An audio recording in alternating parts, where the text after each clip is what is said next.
My guest today is Charles Spinosa. Charles has a doctorate in English literature from the University of California, Berkeley, and 3 decades of experience as a management consultant working with Fortune 1000 companies and startups in Europe, the United States, and Latin America, specializing in leadership. He's the author of 2 books, Disclosing New Worlds, and his most recent, Leadership as Masterpiece Creation: What Business Leaders Can Learn from the Humanities About Moral Risk Taking. Our conversation today is likely to include talk about philosophy, morals, and the type of leadership Charles believes is required to build what he calls business masterpieces. Welcome to my show, Charles. Thank you very much, Daniel. I really appreciate being here. So your book opens with, this is a problem solution thing. The world is not in a good state. We have climate crisis, threat of nuclear war, pandemics, inflation, fentanyl, displacement by artificial intelligence, and the decay of truth seeking. And then it goes on to explain our desire for convenience and efficiency and safety standard in the way of genuine solutions. So the way I read this is the more things change, the more they stay the same. How did your background lead you to integrate philosophy into this moral risk taking and this your style of teaching for leadership and what you believe is really needed to be done to solve the problems facing businesses in the world today? Okay, big question. Let me see if I can answer it simply and just ask follow-up questions. So the first thing, the values that I give is our highest values in the current age, namely convenience, efficiency, flexibility, and safety. They come directly from the thinking of Martin Heidegger, who described our age as a technological age. And exactly as you put it, although he puts it in much more complicated words, the more that goes around, the same thing happens over and over again. He calls that the eternal return of the same. But he says that's what's happening with us in technology. We're getting better and better convenience, more and more efficiency, more and more safety. Think of it when you think of mountain climbing or camping. There's constantly technological change that makes it safer and safer to do it, more efficient to do it, and more flexibility. We can present ourselves in different flexible ways over and over again. And it's more of that all the time. And you don't get any huge breakthroughs. You might think, or people like Peter Thiel point to Elon Musk as someone who's trying to break through by saying, let's go to Mars. And that would be a breakthrough if we became an interplanetary people. But by and large, we are living inside those values.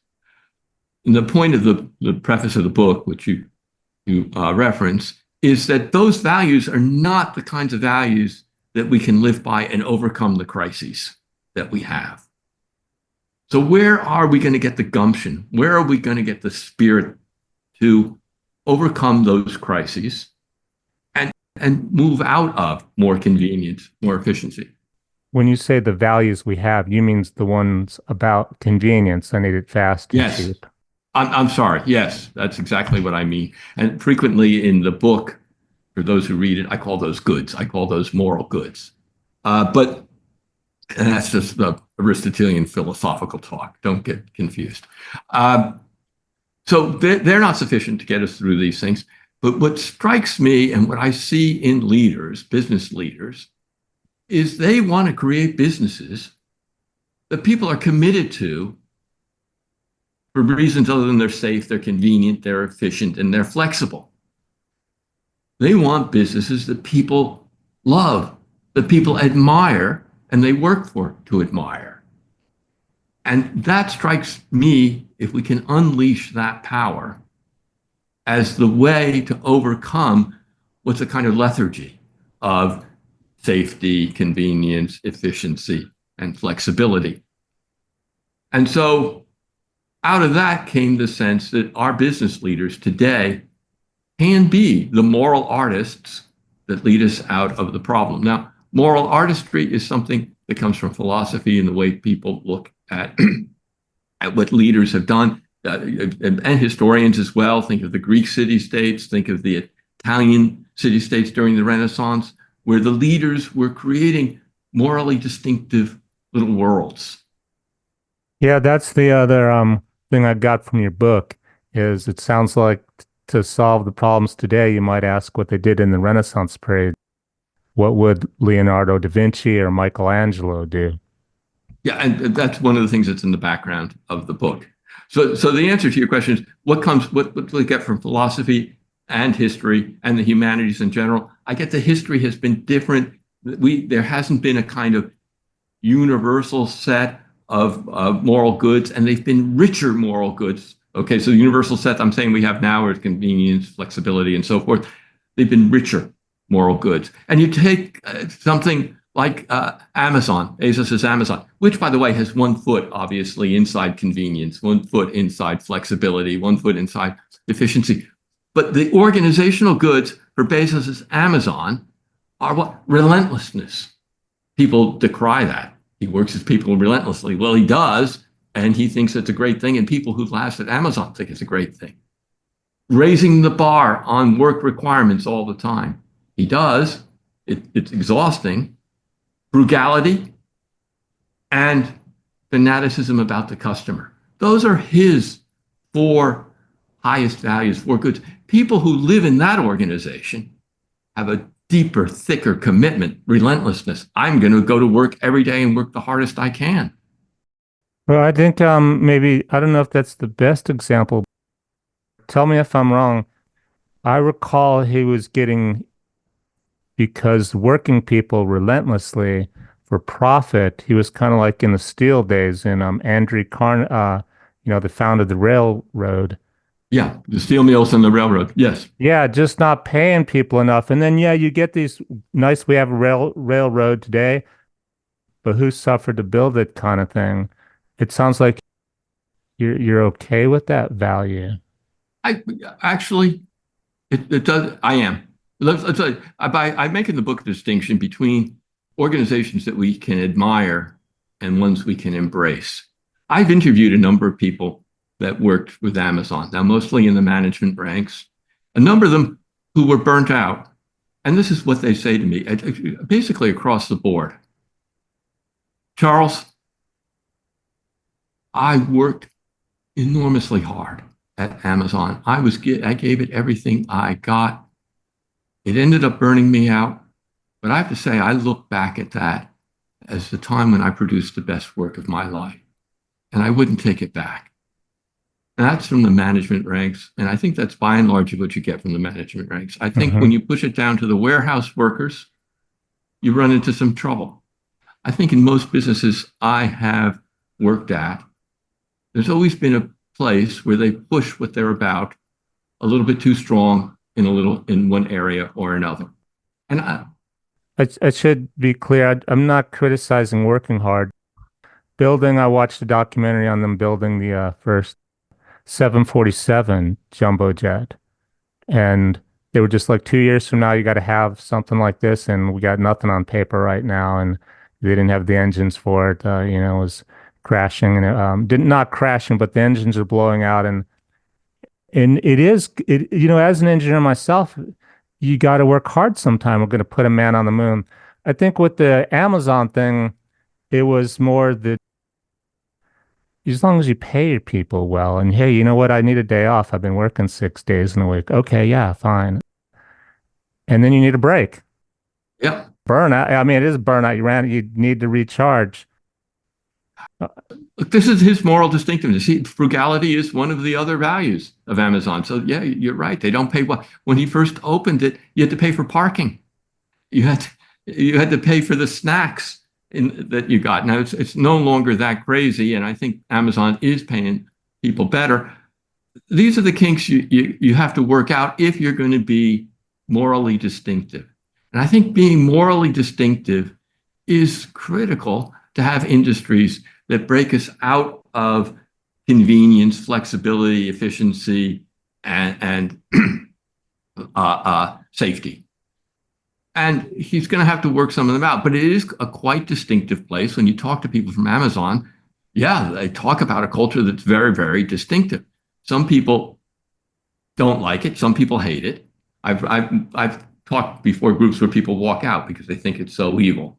I don't happen Yeah. to think it's so evil. I think it's quite distinctive. I think the people who work there generally find a way to get along there. There are obviously some tough cases where the person shouldn't be there, or they've gone overboard with relentlessness or gone overboard with frugality. From reading your book, you're an English major, so uh, I'm trying to do the speed reading like I would do a math book, so it takes me a while to process. So I haven't quite got it yet. I'm grasping with this idea of morals. I think I'm getting the definition wrong in terms of morals. I think good or bad, and you just said a keyword distinction. I think what you mean is you stick to your morals or your values, however you build your company, and you stick to that. Is that what you're implying by the morals? Yeah, basically, you do that and you refine as you go along. But let me just say something about morals because it can be a confusing word, and I use it in a way that certain philosophers who follow Nietzsche and Bernard Williams and others use it, Okay. and others don't. So frequently, when people talk about morals, they believe that they're universal ways in which we treat each other that are just. And it's all about how we treat each other. My point, and the point of philosophers like me, is that's insufficient for understanding morality. You can imagine ways in which we treat each other justly that don't enable anybody to have a good life. Right? We treat everybody equally the same poor way, and nobody can have a good life. Hmm. I want to bring into morality what some people call ethics. I call it morality, the capacity to have a good life. And that's critical to have moral distinctiveness. So at Amazon, if you're constantly raising your bar of the work you do, if you're working relentlessly and producing great stuff, that's going to feel to you like a good life. And you're going to have a lot of pride in that. And From working I worked for a Fortune 50 company, I think, for 11 years. Um, as the engineer, what we found was there are people who still just want to make a paycheck living, take it home to their yeah, family, and maybe they don't even order anything from Amazon. They don't read books. Now you can order everything from Amazon, for example, like they never ordered a book from Amazon. How is all that supposed to work right. out? Companies, if you have morally distinct companies, they're going to attract people to work for them that care about those goods. And people who don't care about those goods, people who just want to work for a paycheck, people who want an easier life, they should work in another company. In this way, I'm a pluralist. I mean, the opposite company in certain ways, Google. Google hires lots of engineers as well, but what does Google take pride in? Well, they want you to pursue your dreams. And it used to be they paid you a certain amount of time to pursue your dream, independent of whatever Google wants you to do. They go back and forth on that, but it's still something in their hearts. Mm-hmm. And they promise psychological safety. You're never going to feel humiliated for whatever you say at Google. It's a safe environment, completely different from the relentlessness of Amazon. So give me an example of a non-moral. The company today, does one come to mind that we spoke about Amazon and Google being maybe respectable business corporations, business models. What's one that we can use as a non-moral one? That's a great question. Nobody's ever asked that for me, but it's a fair question. What it would be, Well, it helps yeah, me think and understand better if I can get a picture of the yeah, opposite of. I get it. No. You're asking for a contrast class, and I am duty bound. I am morally bound to answer you. So no, I'm not trying to wave you off. Well, first of all, the biggest, simplest opposite is something like a government organization. A government organization tries to be able to hire everybody, tries to reflect the nature of the economy. It's inclusive. It includes everybody. It includes all sorts of styles of working, and it follows minimal rules. If you do this, this, and this, you earn your money, and you can stay. Now the question is there a famous private industry company like that? And that's where I am stuck. By immoral, remind me of your definition of immoral or the. My definition of a moral company, a distinctive moral company, is one that provides you a good life. A company that simply provides you a paycheck So long as you come in, you punch the time clock, you do what you do, and you go home, that would be a company that's not morally Okay. distinctive to me. That company is one where you have to provide your good life. I've come up with it. I cannot name it because people don't like, but there's a utility, a water utility in the UK. And when you go into that company and you talk to people about what's important to them, they talk about what they did on the weekend. They talk about their upcoming holidays. Yeah. When you ask them what's good about work is it's relatively stress-free. Uh, they don't feel like, so long as they do their job and they know what their job is, they're not going to be fired. And everybody treats them with collegiality. It's a super nice company. Now, and it's a law-abiding company and it reports to Parliament. Oh, I can't say more. Sure. I get the picture though. They're okay with their work. It's like working for the post office in America. You you're gonna retire, you got benefits. It's not too bad of work. But the water people, don't they see the value of water? My gosh, we can't live without water, and they still don't appreciate what they do for it. See, the point is, if you see the value of water, you're really going to be very careful about what you do with waste, Hmm. how you purify it. You're going to want the best technology. You're going to want tomorrow's technology today. If you really care about water, you're going to want to put robots in all your pipes, sensing devices in all your pipes, so you don't lose any water. If you really care about water, you're going to be hyper vigilant about any time you have to let pollutants out into the rivers, and you are going to clean them up. If you really care about water, you're going to be in a mood of hope where you're looking to make breakthroughs in water treatment, or a mood of zeal where you're looking to beat all the government standards and have water that tastes the best on the planet and is the cleanest on the planet and keeps the rivers around you the best on the planet. Starting to sound like a great place to work. Well, yeah, but that's not this company. Oh.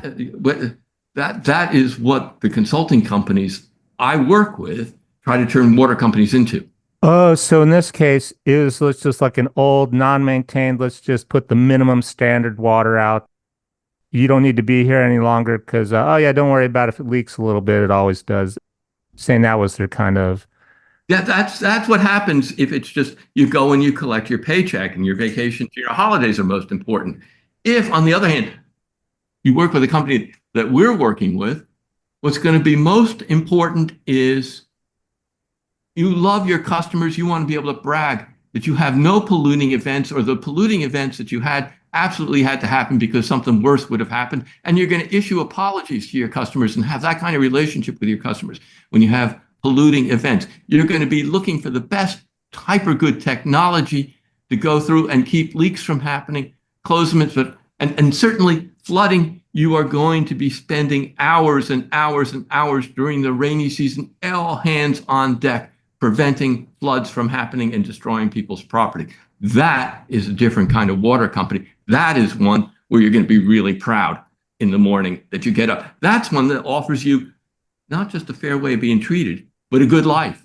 so you made me think now, okay, how come we don't have that? What are the cultural obstacles? In this case, the water, you have a regulation company, the government. How does some of that prohibit us, make it difficult for us to be innovative and do what you're speaking of? Okay. Okay. So, Because they could say you can't charge more than 10 cents a gallon for your toilet water, and therefore we can't pay the workers anything, and they can't stay and worry about the pollution and the water leaking because they can only charge so much for water.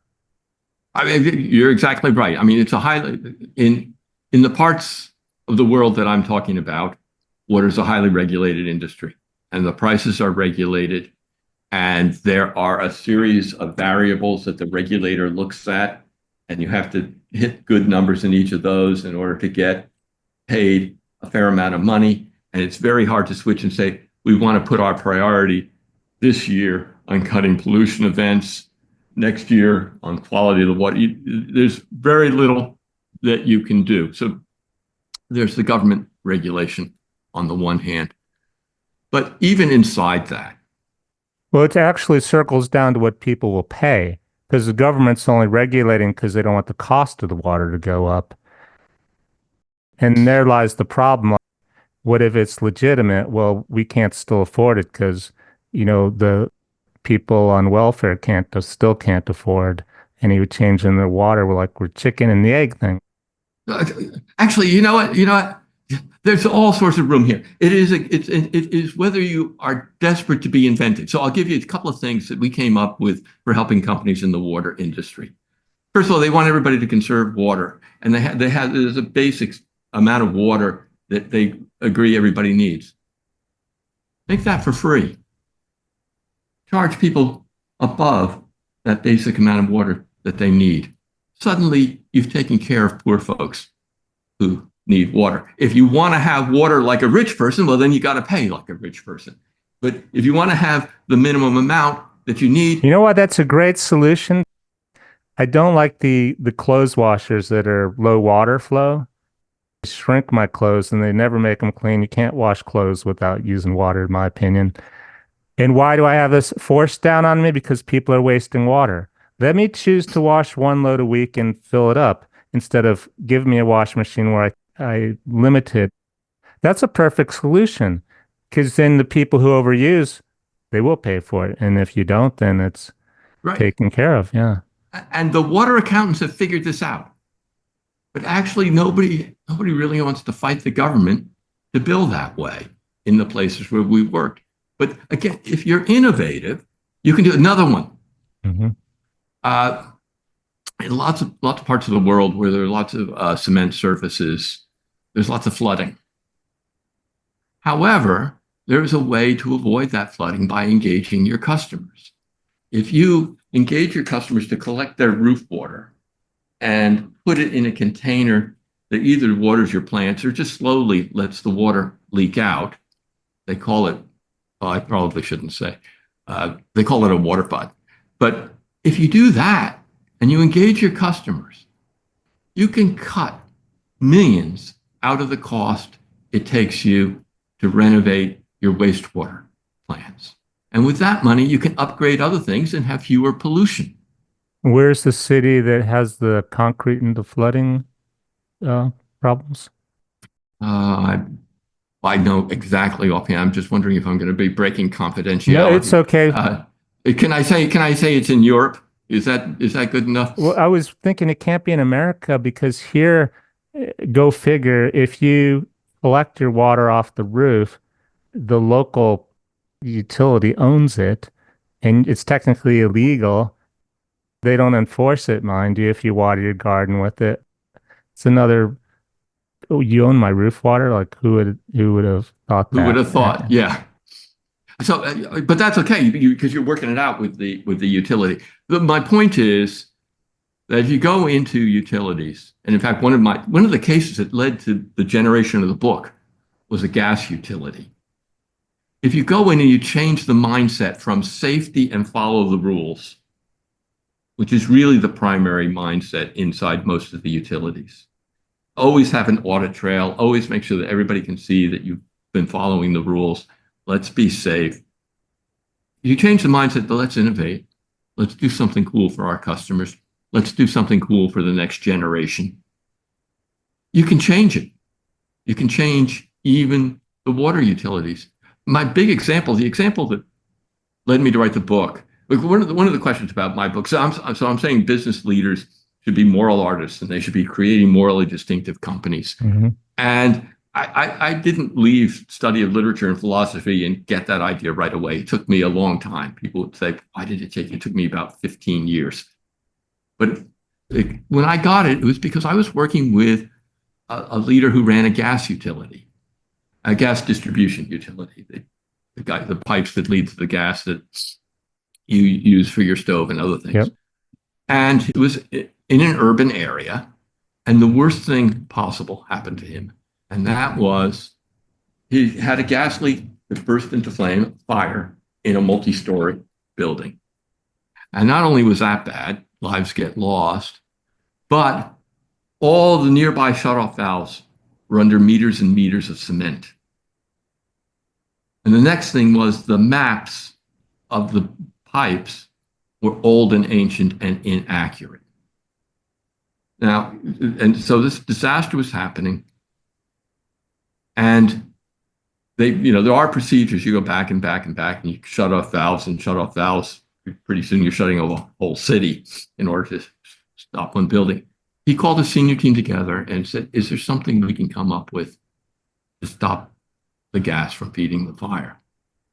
And they thought for a while, and they said, and I'm not an engineer like you, Daniel, so please bear with me as I talk about it as I understand it. They came up with the idea essentially of blowing up balloons in the pipes that were feeding fire. And he asked his team if they thought it would. They said, there's a chance it would work. There's a pretty good chance it'll fail. In any case, if it succeeds, you're going to be in front of. Just because they couldn't shut the gas off? They couldn't shut it off. So the idea was you blow something up in the pipes and it stops the gas from flowing. If you're asking me any more engineering questions. Oh, I'm just trying to get the whole picture of. Yeah, no, please. Somewhere there was a pipe that cracked, burst or something, and an ignition source to start it all. That was in the building. And then they needed to shut off the gas to it. All the valves they couldn't reach, or they'd have to shut off The system was old, basically. Yeah, very old, very old, very old. It's an old European system. And they said, don't do it. You'll be before judicial boards for the rest of your life. He made the decision to do it.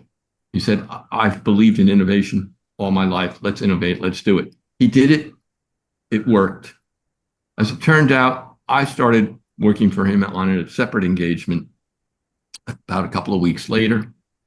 And he said to me, Charles, this is what I did. I'm going to be before judicial hearings at least one day a week for the next 5 years, maybe more. And I did it because I thought innovation would be good for this industry. Should I stick with this or should I just apologize? I'd say never again. And I said, you want innovation. This is your dream. You want to make this industry innovative. You're never going to like your work if you don't. And I said, so go do it. And he did it. And he was, in fact, called before judicial boards time and time again. But there are only 2 companies that have robots in most of their pipes checking for leaks, for gas leaks. There are only 2 companies in Europe that have cars driving around sniffing for gas all over the place. He's got one of the most innovative gas distribution companies ever. And this is a utility. It's under all the regulations, but it's really changing the way people look at gas utilities. And obviously, they're moving from natural gas to biomethane. He had to fight to justify change at all? Is that what basically, because it's such a scary thing to some people, gas, oh, we can't change it because it works. Well, it didn't because it started a building on fire. Well, that was a one-up. We're not going to change anything. Other than that one building blowing up, it's pretty safe. Is that what he was up against? No, he didn't follow the procedures when something goes wrong. Oh. But it wasn't working, though. What the procedures don't seem to. It doesn't matter the procedure. You follow the procedures no matter what in this industry. In a rule-following industry, that's what the rules are there to say you were doing the right thing. Oh, except my brother, who's a CEO, won't name which company. He won't want me to. He pointed out to me because he runs into this. As a manager, actually, you were put there to change the rules because somebody else made the rules before you. And you don't even know why they're there anymore. And that's your job. Why are you here? He pointed it out that way, like you're supposed to change the rules if you're a manager. This is why your brother's a CEO. This is exactly right. This is exactly what I find. And when you change the rule, sometimes you can't get everybody's agreement. Sometimes you have to push the change through. And whenever you push the change through, you're taking a risk because if it doesn't work, people will condemn you. And they won't condemn you for just making a simple calculative mistake. They will condemn you for moral reasons. Well, that's why you make the big money. That's why you make the big money. That's why you're the manager, the CEO. This is my claim. Most most of what we train managers to do and CEOs to do is just talk about operational efficiency. What they're really doing when they get honest, as your brother was with you, and I don't know if he's as honest with his own board of directors as he is with you, is he says, I take, He tries, and he called it the Fred and Barney. He's like, I'm in this room speaking to these people, and they all go, that's not the way we do it. And that's not how we, we're supposed to do it. And that's how they do it. And he's like, his eyes roll over. It's going to be a long day. yes, exactly. Well, that's what they face. What I've tried to do, what my whole book is about, is to give leaders like your brother permission to say, yes, what I am about is changing the rules to create a more admirable, better organization. And many times changing the rules means pushing through a change against opposition, calculating as best I can for a good outcome, but taking a chance, taking a moral risk, as I call it, in order to make this change. And when your brother or other leaders like the one I was describing do that and choose to make the company more innovative, make it different in some other way, more customer friendly, make it deliver things faster, whatever it is. One of the things, help me with this, because I'm not a CEO except for my own company, which, you call you CEO of your own company, doesn't really count. One thing he runs into, he tells me, is the bean counters, the accountants who will do, or someone new comes in to finance people, and they play with the money to make it look better such for next year. We're always worried about that he can't do this year what he needs to, and they're trying to make it look good on paper. I don't know if I'm describing this right. You're exactly, yeah, financial engineering. Give me an example of that, and then what we can do as a solution to try to encourage change with the way we do that. Okay, wow. A couple of examples come to mind. One I have in the book, in the strategy chapter of the book, it's chapter 8, was a woman named Julia Robertson, and this one I can talk about freely. And she ran Impellum. It's a recruitment company in the recruitment industry. She's based in the UK, but it's really a global business. And she wanted to change the nature of recruitment. It basically was getting people in chairs fast, getting them out of chairs fast. It's temporary workers, moving them in and moving them out, and doing it at as low a cost as possible. And that means not treating them very well, not treating them like human beings. And she wanted to break that.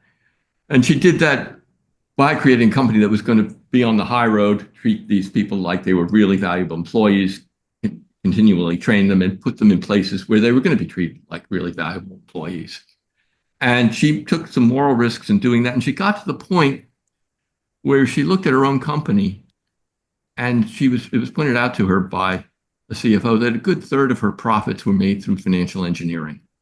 And it was really all sorts of financial trickery. So for instance, in the country, well, in the UK, I can say it, if a temporary employee doesn't ask for vacation money, you don't have to give the vacation money to the temporary employee. So obviously, to make more money, you keep this as much of a secret as you possibly can. Another thing, if you hire the employee at your company, your recruitment company, and every once in a while send the employee out to other companies, you don't have to pay a fair wage that the other company has to pay. And all sorts of financial trickery like that.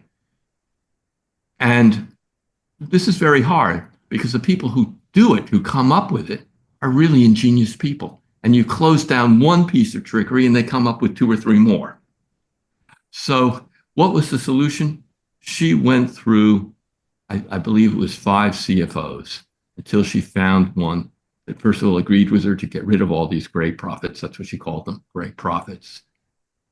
And be able to stay ahead of all the managers that were coming up with new ways to do it. The problem with financial engineering is it's temporary. Next year, you got the same problem. Well, and then they'll then come up with another piece of trickery and another piece of trickery. If it gets really bad, you get to Enron, where Andy Fastow, the CFO of Enron, fascinating case. This is a case of somebody who took a moral risk that backfired, that didn't work. But the year before he did all this crazy financial accounting, he won the CFO of the Year award because of his financial genius. He fell in love with his own genius, and it got out of control. And that's what can I know happen. there's examples where people get awards for all of a sudden they turn the company around. You're like, how did they do that? And it's only on paper. They Yeah, get an award, they get a lot of money, they're going to move on, and the next year we'll be back to square one or worse because now we're in worse shape as it's things on yeah. the books. But that's also a cultural thing because they're trying to get the stock price in many cases to go up for that. So you're battling, yeah, I have to make the stock price look good. Okay, so in my career, I've run into 3 or 4 different variants. The moving the stock price up temporarily is not the worst form of this. Because as you say, it can come back to haunt you. And what you want to do is if you're a CEO, you want to have something that you have control over. You don't want, if you're a CEO, to have financial wizardry taking control away from you. So, and most CEOs I know, you can back them into a corner and they can go along with playing with numbers for a short time, but it's usually a short time. The cases that are the worst cases that I found, and we saw it before 2008, are where people become in love with financial wizardry. I was working in investment banks in 2008, and in those years and years before, people were in love with coming up with one fancy derivative after another, after another, after another. And I would talk to these financial people, and they were more interested in publishing the article on how they're using tensor calculus to come up with this financial instrument than they were with what it was practically going to do. Well, back to the Amazon and the Google. Like, hey, did we forget? Like, our mission is to put stuff out on the Amazon truck next day for free. If you get Prime, that's what we're here for. Not to, oh, you don't work on Wall Street. You work at Amazon or Google. Yeah. Well, and it's when people get carried away with a narrow part of the mission and forget customers, primarily forget customers. They can also forget colleagues. They can forget suppliers. But when you forget customers and just try to do one cool thing after another, and get carried away with it, that is where I see the biggest financial crises coming from. And it certainly happens, and I've seen it. And it's the hardest to stop because they're so ingenious. You could say, oh, I love that. Who'd have thought of that? Of course we'll try it. It's just such an ingenious idea. Especially if I own stock, right? So you have your book and you do management consulting for listeners, especially the young emerging leaders, the young people. What are some practical tips you would give them?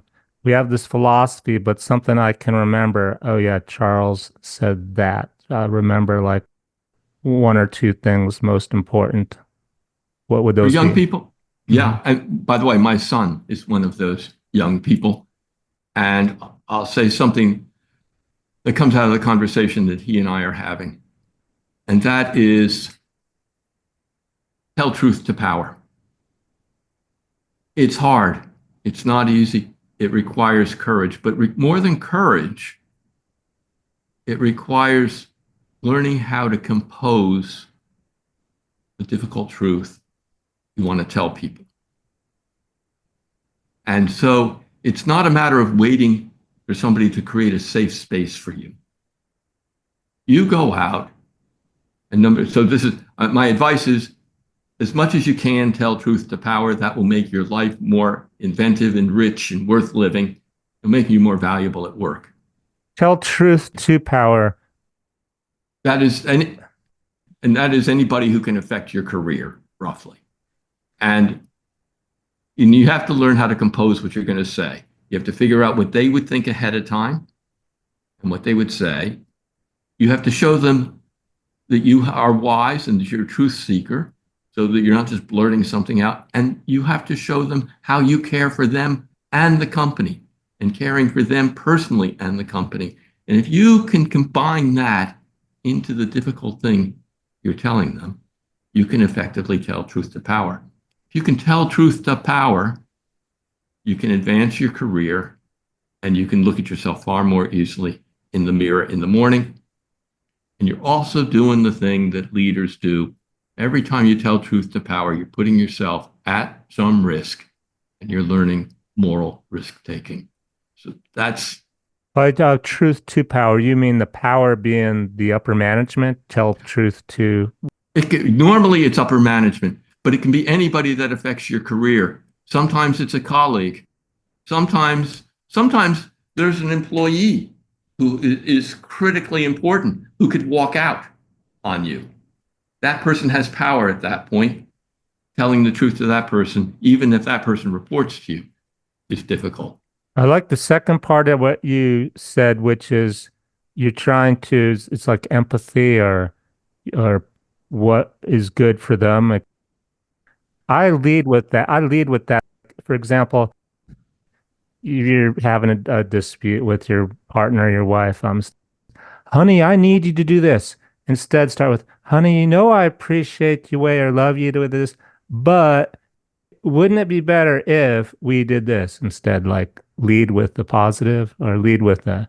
Well, lead with care. I always, if you're telling somebody an ugly truth, a difficult truth, and they don't know you care for them, the first question they're going to ask is, what's the agenda? What is he or she trying to get from me? Your wife would too. So when you tell it to your wife, she has to believe that you do care for her, you do love her, that you wouldn't be saying this if you didn't. So that's number one. I try to go beyond empathy in trying to figure out how it is they're going to respond and how it is they're going to think. Empathy for me is too narrow. When we talk about empathy, we sort of Maybe that wasn't the best word. It was just my vocabulary at the moment. Okay, fine. You want to know how the world's going to look to them when you say this to them. If that's empathy, that's fine. That's what you want to. How is it going to change the way they see the world? Mm-hmm. Are they going to feel beaten up? Does it mean that some part of the world that they thought was great, you're now telling them is not so great, and their whole life is a little bit worse?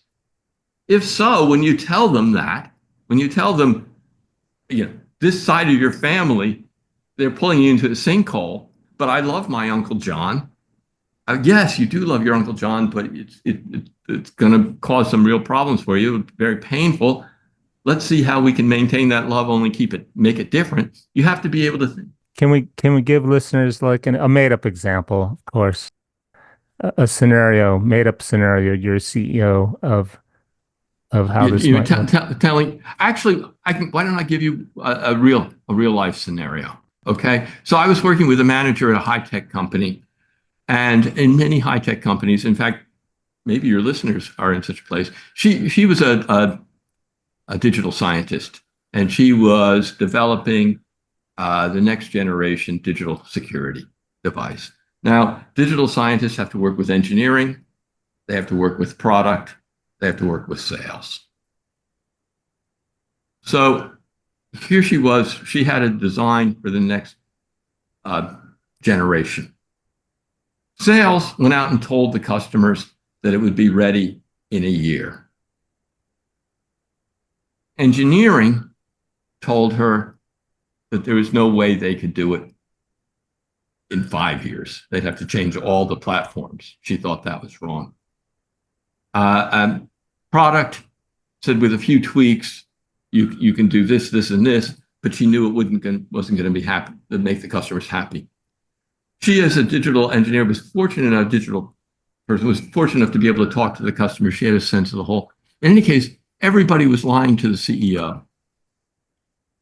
And the CEO went out and told the board that the device would be ready way before it could be. What do? Well, in most companies, what you do is you protect your silo. And you protect your silo by saying, yeah, we can do it, and preparing your way to blame. the other silos. Sales sold the wrong thing. Product told us to make the wrong tweaks. Engineering was too slow. She didn't have a design, a real design, workable design for the next generation. You develop your blame game. I advised her to go tell the CEO what was going on. Tell him in plain terms as much as she could. I advised her to get an ally first in one of these other areas. She tried sales. She actually got the guy in sales after he went apoplectic and told her she was lying to him at first. Got him to say, okay. They went to the CEO together. It took them 2 tries to get the truth out. They told the CEO he at first was apoplectic, but then he evaluated it, found out she was right. In the end, she got a promotion. She was given authority over engineering. And they're working at producing a next generation digital safety tool. The point is, if nobody had told the CEO what was what, they would be in this endless blame game and paralyzed and not moving forward. Now, in speaking truth to power, she faced 3 or 4 apoplectically angry responses. It takes courage. And each time she had thought through what was going to make them angry. I got the picture of the parts about engineering said it can't be done. Sales said it would be done to the customer. I lost where her position, and then the CEO is completely ignorant. He's being told it's going to be done in a year, probably. There's no problem. But what was the risk she took? Was she in charge of actually making it happen, and now it's not happening? And whose fault is it? She was in charge of the design. She was going to be blamed for having a faulty design. But the risk she took, I'm sorry I didn't say that, was basically each of these departments had a code of silence. Be prepared to point the finger at another department, but hold off as long as you can. And that was how they worked. That's how it normally works. It's always she was the one that broke through the code of silence prematurely. Oh, actually, that's a great position to be in when no one else is doing it. I'm just going to go 2 seats above and go, do you know what's going on over there? And at first they're going to go, who are you? And how do you know? And no, that's not how it is. Like you said, you're going to get, no, because I know everything. I'm the CEO. And go, okay, I'll be back in a week. You go ask around and you go back and see, it's like I told you, right? Then you're in a great position because Daniel, how do I fix this mess? And then, like you say, all of a sudden you have the promotion because you do know what's going on and how to fix it. But the CEO is going to take the credit. See, of course, the CEO takes credit, but what you've got is you have built some trust in an area of distrust. And the way you describe it is in outline, right? It's a little bit more emotionally wrenching than you describe it, but that is the position. And that's what happens if you tell truth to power. If you do it wisely, that's what can happen. You have to step out of your own department and realize, we're all in this together. We're going to go bankrupt or not sell product, get laid off. It could be you, it could be me. We need to work together. And that is the second part of what I would advise. And that is what I call seeking truth. And people don't do that. People stay within their silos. They don't look at the whole. They don't look at what it takes to deliver what you need to deliver to the customer. And they don't look at the cost it takes to deliver what you need to deliver to your customer. If you wherever you are in the business, you should look at it as a whole. And you learn from people as you go, because it's very hard when you're not at the top to see it as a whole. That doesn't mean you can't find out how to see it as a whole. You ask your manager, you ask colleagues, you ask people when you're working across units, what it looks like there. And that's how you learn. And it's critical to be seeking truth so that you can say truth. So great conversation, Charles. It didn't get to so deep philosophically, at least with the nomenclature and the words that you guys use in being a doctor of English literature. It's able to stay with you. Is there anything we haven't spoken about that you'd like to talk about? Your book, I'll mention your book and your website as we wrap up. Okay, well, first of all, let me say thank you, Daniel. I love the questions. They're wonderful questions. I can sort of describe what the book says Sure. in three bullet point phrases. And we've covered most of it. Number one, ask what always goes wrong here. That's what I call the moral anomaly, but that's the thing that you would have to take a risk to solve that we've discussed. We've discussed how managers see things that need to change, that they have to take risks to solve. The fancy word for that is moral anomaly, something unusual that has a moral implication. And people can do that. People can answer what always goes wrong in their business, I find. The next thing, which we didn't describe too much, although you heard it when I spoke about the guy who loved innovation. What would you love to happen instead? That is a question people have a hard time with. If you're in a business, figure out what you would love to have happen instead in the way your job works. And when I say love, what you would love to happen, not just for you, but for your customers and for your colleagues and for everybody. So it's still a kind of business thing. And then ask yourself what moral risks you have to take to get there and take them wisely. That's basically the core of the book. And I think the book gives you permission to do that. Everybody else is telling you, follow this recipe to get ahead, follow that recipe to get ahead, follow that recipe. Ask what always goes wrong here. What would you love instead? What risks do I have to take? I like that because that's my focus on. I used to complain a lot, and people are like, Dan, where's the solution? Quit telling us what's wrong. Don't open your mouth unless you have something better to. It's kind of like when you're a kid, come to think of it, when your mom tells you, don't open your mouth unless you have something good to say, or where do you want us to go? So otherwise, what's the point? I like that part. And then take the risk. And then take the risk. The funny thing is, what would you love is the hardest thing for people to answer. That's a question you have to take seriously for the reasons you gave. If you're just a complainer, you're going to be seen as just a complainer. You have to at least be able to say what you would love instead. Nice. His Charles's website is Charles Spinosa, CharlesSpinosa.com. It'll be in the show notes along with his book, his latest book, Leadership as Masterpiece Creation: What Business Leaders Can Learn from the Humanities About Moral Risk Taking. Charles, thanks so much for being on my show. Thank you, Daniel. It's a wonderful show. I hope the listeners have found it really intriguing and fun. Have a great day. Bye-bye.